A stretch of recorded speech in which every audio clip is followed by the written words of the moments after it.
The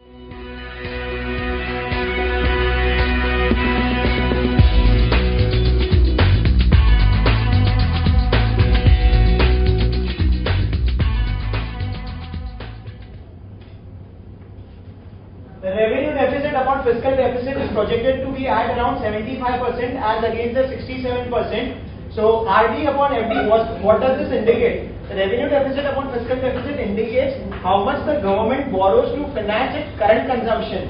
So for example, say government borrows rupees 100. So out of 100 rupees, it's going to spend rupees 75 to finance its current consumption. To meet its daily expenses, it's going to spend 75 rupees. So it just has 25 rupees remaining in its pocket. So that 25 rupees would be used as a capital expenditure, and from that 25 rupees assets are created.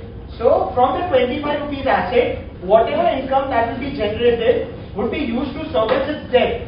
So the RD upon FD is increasing from past two budgets. So this clearly indicates that government will have to borrow more and more to keep its head above its water.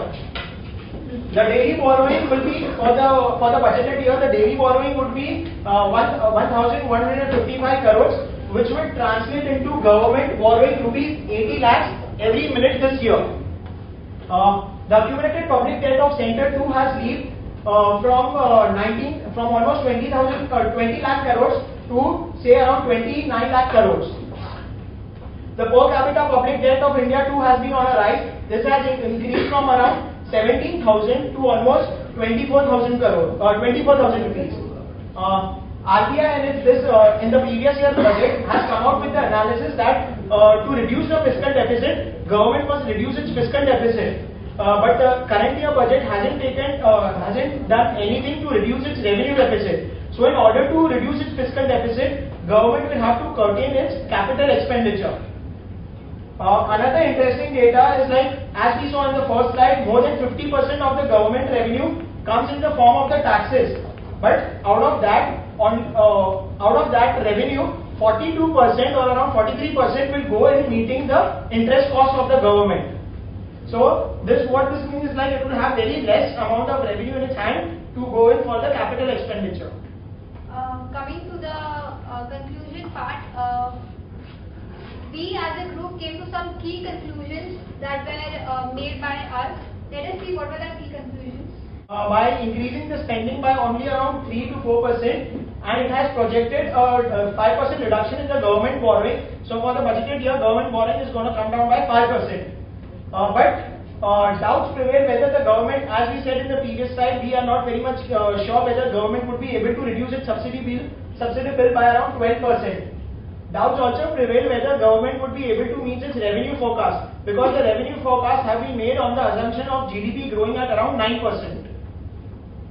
So if the GDP doesn't grow by 9%, the forecast the government won't be able to meet its revenue collection.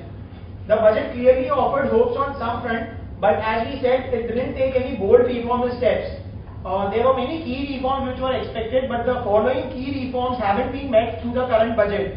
There was an expectation of increase in FDI hike in the insurance sector from 26% to 49%. This clearly is a missed opportunity because around, if we go by the estimates, 10 billion of investments are waiting to enter the insurance sector. Another key reform which was very much expected this budget but never happened was FDI and multi-brand retail. This would have definitely reduced the inflation, because as per the DIPP proposals, any FDI investing in the multi-brand retail has to invest some amount of money into the supply chain. So once they would have invested into the backward supply chain, the bottlenecks which we currently are facing in the supply chain bottlenecks would have come down dramatically. Changes in the land acquisition law. This clearly needs to be done as quickly as possible, because as we all are aware, for example, you take the case of Tata Nano project. There were many agitations from the farmers because they were not being paid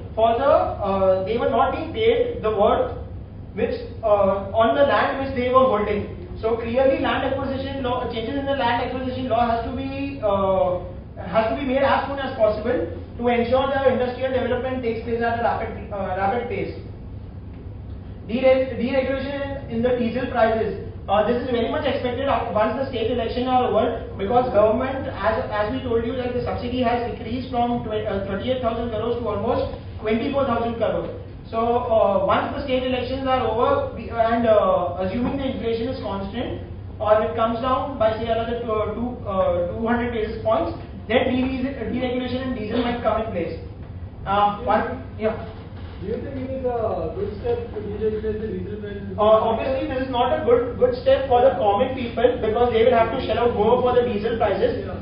But for the government, the deficit, it will come down dramatically, because of the oil. Ultimately, won't that lead to more inflation? Because That will definitely lead to inflation. No question about it. That's the reason I told you, like, once the inflation comes down, or it comes down to a moderate level, then they will definitely go in for the deregulation in the diesel prices, because the oil subsidy has been growing at a very rapid pace.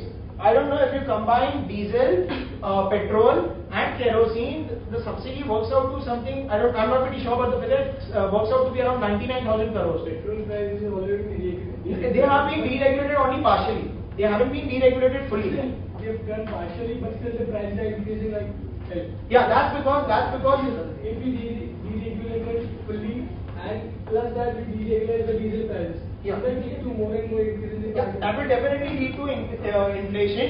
But the government currently has as I told you, it's around 99,000 crores. That's a very big amount of the subsidy which government is sharing. And as we move forward, government doesn't want to share a huge amount of the subsidy. So that's the reason they are trying to come up with the diesel deregulation. Aren't they looking at the benefits of the common man or the government? At times they have to balance the both. Right now our finances are very bad. The government finances are very bad. As I told you, the public debt, as I brought you the RD upon FD figure also, this is in a very bad shape. And our current account deficit, fiscal account deficit too are very high. So to reduce that, government has to take this step, unfortunately. Pro-growth budget, the reason being a key thrust on the infrastructure, agriculture and the education sector.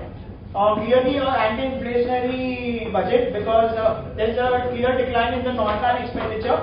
Socially inclusive framework. The reason why we say it has taken care of the rural people, because it has come out with a policy that Anganwadi workers, their wages would be doubled from 1,500 to 3,000 rupees. NREGA wages too have been linked to CPI. So if the inflation increases, their wages too will increase.